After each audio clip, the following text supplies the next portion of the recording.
Petrol ডিজেলৰ মূল্য হ্ৰাস কৰক।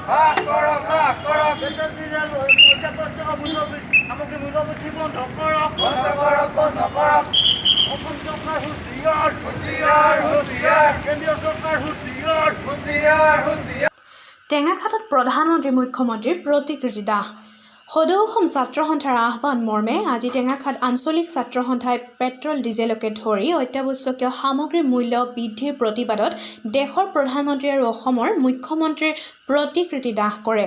উক্ত প্ৰতিবাদী কাৰ্যসূচীৰ নেতৃত্ব প্ৰদান কৰে টেঙাখাট আঞ্চলিক ছাত্ৰ সন্থাৰ সভাপতি দীপজ্যোতি শইকীয়া আৰু সাধাৰণ সম্পাদক সীমান্ত হাজৰিকাই। অনুষ্ঠানত অসম জাতীয়তাবাদী যুৱ ছাত্ৰ পৰিষদৰ টেঙাখাট আঞ্চলিক সমিতিৰ সাধাৰণ সম্পাদক পাৰ্থপ্ৰতিম কোঁৱৰকে ধৰি শতাধিক আছুৰ নেতা কৰ্মীয়ে অংশগ্ৰহণ কৰে।